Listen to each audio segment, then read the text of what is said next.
दोस्तों कहते हैं कि शोहरत की बुलंदी पाना उतना मुश्किल नहीं होता जितना कि उस मुकाम पर टिके रहना। 80 और 90 के दशक में जब चंकी पांडे ने बॉलीवुड में कदम रखा तो उनकी पर्सनैलिटी, हैंडसम लुक और ऑन स्क्रीन चार्म ने हर किसी को दीवाना बना दिया था। उस दौर के फिल्म पंडितों ने यहाँ तक कह दिया था कि यह लड़का आने वाले समय का सबसे बड़ा सुपरस्टार बनेगा। सिनेमा घरों के बाहर उनके नाम के हाउसफुल बोर्ड लगते थे और निर्माता अपनी फिल्मों के लिए उनके घर के चक्कर काटा करते थे। लेकिन सफलता के सबसे बड़े शिखर पर पहुंचते ही उनकी किस्मत ने एक ऐसा भयानक मोड़ लिया जिसने उनके चढ़ते करियर का ग्राफ अचानक जमीन पर ला पटका। एक के बाद एक ब्लॉकबस्टर फिल्में देने वाला यह कलाकार अचानक खाली बैठने पर मजबूर हो गया और हालात इतने बिगड़ गए कि काम की तलाश में उन्हें भारत छोड़कर बांग्लादेश तक जाना पड़ा। आखिर क्या थी उस करियर के अचानक तबाह होने की वजह? कैसे एक छोटी सी रणनीति चूक और जरूरत से ज्यादा अक्लमंदी ने उनके चमकते सितारे को हमेशा के लिए धुंधला कर दिया? आइए आज के इस वृतांत में हम चंकी पांडे के जीवन के इसी दिलचस्प सफर का गहराई से विश्लेषण करते हैं। 26 दिसंबर 1962 को मुंबई के एक प्रतिष्ठित और अत्यधिक शिक्षित परिवार में चंकी पांडे का जन्म हुआ। माता पिता ने उनका नाम सुयश पांडे रखा। चंकी का पारिवारिक पृष्ठभूमि फिल्मों से बिल्कुल अलग मेडिकल की दुनिया से जुड़ा हुआ था। उनके पिता शरद पांडे देश के जाने माने और प्रतिष्ठित कार्डियोवैस्कुलर यानी कि हार्ट सर्जन थे। डॉक्टर शरद पांडे का नाम भारत के चिकित्सा इतिहास में बेहद सम्मान से लिया जाता है क्योंकि वे उस पहली सर्जिकल टीम का हिस्सा थे जिसने देश में पहली बार ओपन हार्ट ट्रांसप्लांट जैसी जटिल सर्जरी को अंजाम दिया था। वहीं उनकी माता स्नेहलता पांडे भी एक सफल डॉक्टर थीं। चंकी के एक बड़े भाई भी हैं जिनका नाम आलोक पांडे है, जिन्हें चिंकी पांडे के नाम से जाना जाता है। माता पिता की स्वाभाविक इच्छा थी कि उनके दोनों बेटे भी पढ़ाई लिखाई में अव्वल आएं और उनके पद चिन्हों पर चलते हुए मेडिकल क्षेत्र में नाम रोशन करें। लेकिन सुयश यानी कि चंकी पांडे का मन कभी भी किताबों के पन्ने में नहीं रमा। पढ़ाई के मामले में वे शुरू से ही काफी पिछड़े रहे। हाई स्कूल के दौरान वे बार बार असफल हुए। कई बार फेल होने के बाद उन्हें और उनके परिवार को समझ आ गया कि डॉक्टरी की पढ़ाई उनके बस की बात नहीं है। अब बात करते हैं सुयश पांडे के चंकी पांडे बनने की। जब सुयश बहुत छोटे थे तो वे काफी गोल मटोल और चब्बी हुआ करते थे। घर में उनकी देखभाल करने वाली आया उन्हें प्यार से चंकी कहकर बुलाती थी। धीरे धीरे यह उपनाम उनके परिवार, पड़ोस और दोस्तों के बीच इतना प्रचलित हो गया कि लोग उनका मूल नाम सुयश ही भूल गए। हालांकि जब वे फिल्मों में कदम रखने वाले थे तब उनके निर्माता पहलाज निहलानी को यह नाम किसी गंभीर अभिनेता के लिए उपयुक्त नहीं लगा। पहलाज जी ने इससे पहले गोविंदा को लॉन्च किया था, इसलिए वे चाहते थे कि इस नए लड़के का नाम भी कोई पारंपरिक या भारी भरकम हो, जैसे चंद्रमुखी या चंद्रात्मा। जब उन्होंने चंकी के सामने नाम बदलने का प्रस्ताव रखा तो चंकी भावुक हो गए और उन्होंने अपना नाम बदलने से साफ मना कर दिया। अंततः पहलाज निहलानी के बच्चों की सलाह पर चंकी नाम ही बरकरार रखा गया। चंकी पांडे की शुरुआती शिक्षा जिस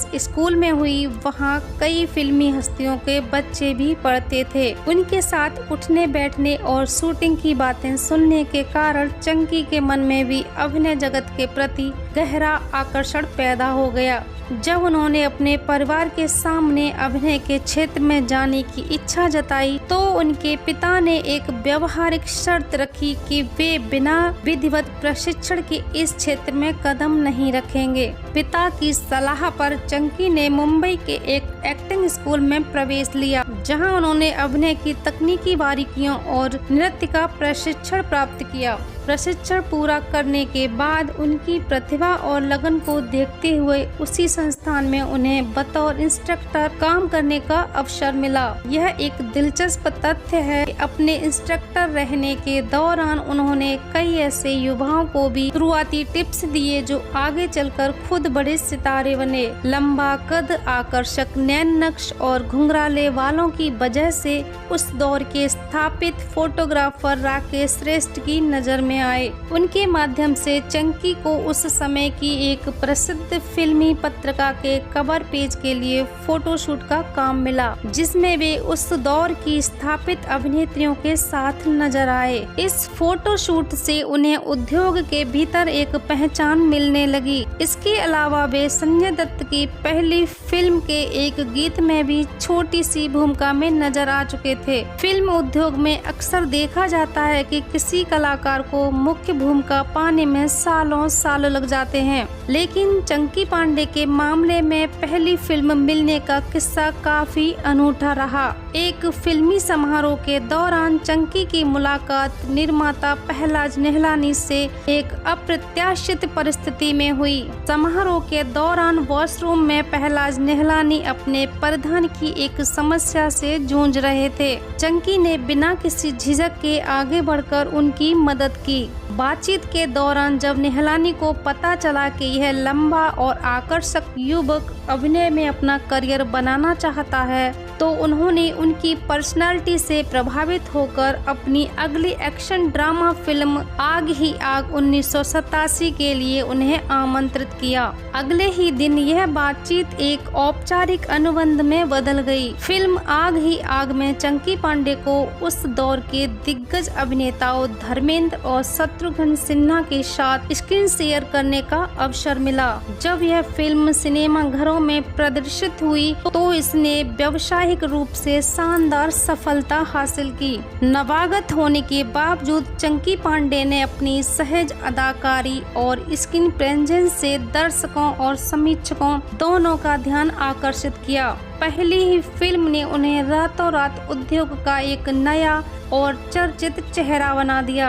आग ही आग की व्यावसायिक सफलता के बाद निर्माताओं ने चंकी पांडे को अपनी फिल्मों में लेने के लिए संपर्क करना शुरू कर दिया। पहलाज निहलानी ने अपनी अगली बाहुकलाकार फिल्म पाप की दुनिया 1988 में भी उन्हें एक पुलिस अधिकारी की भूमिका सौंपी, जो बॉक्स ऑफिस पर बेहद सफल रही। इसके बाद 1988 में ही निर्देशक एन चंद्रा की फिल्म तेजाब आई। यद्यपि फिल्म में मुख्य भूमिका अनिल कपूर की थी, लेकिन चंकी पांडे द्वारा निभाए गए मित्र बब्बन के किरदार ने कहानी में एक अलग प्राण फूंक दिए। उनके अभिनय की सहजता और भावनात्मक गहराई को इतनी सराहना मिली कि उन्हें उस वर्ष सर्वश्रेष्ठ सहायक अभिनेता की श्रेणी में नामांकन भी प्राप्त हुआ। 80 के दशक के उत्तरार्ध से 90 के दशक की शुरुआत तक चंकी पांडे ने लगातार कई व्यावसायिक रूप से सफल फिल्मों में काम किया। गुनाहों का फैसला, खतरों का खिलाड़ी, अग्नि, कसम वर्दी की, घर का चिराग, विश्वात्मा जैसी कई बहुकलाकार फिल्मों के माध्यम से वे बॉक्स ऑफिस पर एक विश्वसनीय नाम बन गए। यह वह समय था जब उनकी व्यावसायिक व्यस्तता चरम पर थी और वे लगातार कई प्रोजेक्ट्स की शूटिंग में व्यस्त रहते थे। वर्ष 1993 में निर्देशक डेविड धवन ने एक हल्की फुल्की कॉमेडी फिल्म की योजना बनाई, जिसमें 2 मुख्य पात्रों की आवश्यकता थी। इस फिल्म का नाम था आँखें। फिल्म में गोविंदा और चंकी पांडे की जोड़ी को मुख्य भूमिकाओं में रखा गया। जब आँखें सिनेमा घरों में उतरी तो इसने कमाई के नए कीर्तिमान स्थापित किए। फिल्म का संगीत, कॉमिक टाइमिंग और दोनों कलाकारों की जुगलबंदी ने दर्शकों को बांध कर रखा। यह फिल्म उस वर्ष की सबसे अधिक कमाई करने वाली फिल्मों में शामिल हुई। आँखें की इस अभूतपूर्व सफलता ने चंकी पांडे की साख को उद्योग में बहुत ऊंचे स्तर पर पहुंचा दिया। व्यावसायिक रूप से इस मुकाम पर पहुंचने के बाद यह माना जाने लगा उनका करियर अब एक नए और बड़े चरण में प्रवेश कर चुका है। लेकिन अक्सर व्यावसायिक सफलता अपने साथ कुछ ऐसी चुनौतियां भी लाती है जो सही रणनीति न होने पर विपरीत परिणाम दे सकती है। अपने करियर की शुरुआत में चंकी पांडे ने एक ऐसी रणनीति अपनाई थी जिसके तहत वे मुख्य रूप से मल्टी स्टारर यानी कि बहुकलाकार फिल्मों को प्राथमिकता देते थे। उनका मानना था कि कई स्थापित कलाकारों वाली फिल्म यदि सफल नहीं भी होती है तो उसका असफलता का भार केवल किसी एक कलाकार पर नहीं आता। किंतु आंखें की भारी सफलता के बाद उनकी सोच में बदलाव आया और उन्होंने निर्णय लिया कि अब वे केवल सोलो यानी कि एकल मुख्य अभिनेता वाली फिल्मों में ही काम करेंगे और बहुकलाकार फिल्मों में द्वितीयक या सहायक भूमिकाएं स्वीकार नहीं करेंगे। इस निर्णय का प्रभाव यह हुआ कि जब निर्माताओं ने उन्हें पहले की तरह बहुकलाकार फिल्मों या सहायक भूमिकाओं के लिए संपर्क किया तो उन्होंने उन प्रस्तावों को अस्वीकार करना शुरू कर दिया। इसी दौरान 90 के दशक के मध्य में हिंदी सिनेमा का ट्रेंड बदलने लगा था। उद्योग में एकल भूमिका अभिनेता वाली फिल्मों के लिए एक नए समीकरण बन रहे थे और निर्माता एकल हीरो के रूप में चंकी पांडे पर बड़ा जोखिम उठाने से कतरा रहे थे। परिणाम स्वरूप जो प्रस्ताव वे अस्वीकार कर रहे थे वे दूसरे कलाकारों के पास चले गए और नई भूमिकाओं के लिए उन्हें संपर्क किया जाना कम हो गया। 1995 आते आते उनके पास काम की भारी कमी हो गई। लगातार काम करने वाले कलाकार के लिए यह ठहराव मानसिक रूप से काफी कठिन साबित हुआ।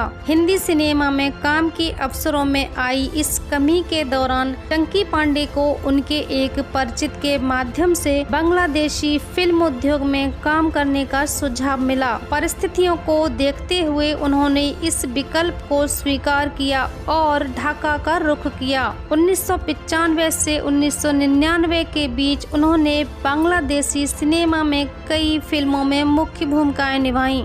उनकी पहली ही बांग्लादेशी फिल्म वहां के बॉक्स ऑफिस पर बेहद सफल रही। इसके बाद उन्होंने वहां कई अन्य सफल फिल्मों में काम किया और देखते ही देखते वे वहां के एक प्रमुख और लोकप्रिय अभिनेता बन गए। वहां उन्हें अपार व्यावसायिक सफलता और लोकप्रियता मिली। इसी समयावधि के दौरान 1998 में उन्होंने भावना पांडे से विवाह किया। यद्यपि बांग्लादेश में उनका करियर बेहद सफल चल रहा था, लेकिन वे भारतीय सिनेमा में अपनी वापसी को लेकर हमेशा प्रयासरत रहे। वर्ष 2003 में चंकी पांडे ने बांग्लादेशी सिनेमा के अपने स्थापित करियर को छोड़कर पुनः मुंबई लौटने का निर्णय लिया।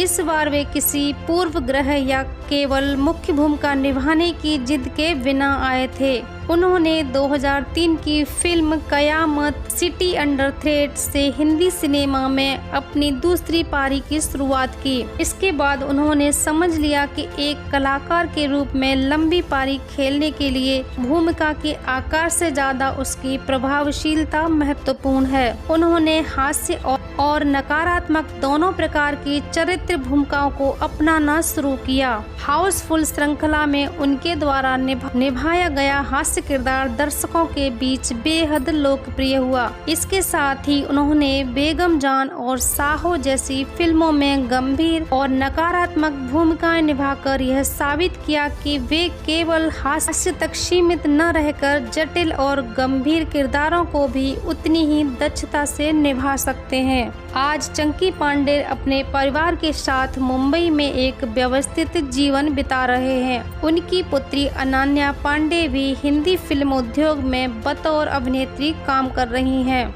अभिनय के अलावा उन्होंने व्यावसायिक क्षेत्र में भी अपनी स्थिति मजबूत की है। वे मुंबई में हॉस्पिटैलिटी व्यवसाय से जुड़े हुए हैं और साथ ही एक इवेंट मैनेजमेंट कंपनी का भी संचालन करते हैं जो अंतर्राष्ट्रीय स्तर पर शो आयोजित करती है।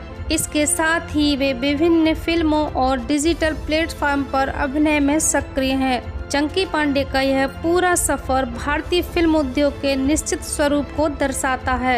यह कहानी सिखाती है कि सफलता के शिखरों और असफलताओं के दौर से गुजरने के बाद भी परिस्थितियों के हिसाब से खुद को ढालकर किस तरह दोबारा खुद को साबित किया जा सकता है। दोस्तों, अगर आपको यह कहानी पसंद आई हो तो इसे शेयर करें और कमेंट में अपनी राय दें। मेरा नाम है माधुरी सिंह और आप देख रहे थे LED टीवी। धन्यवाद।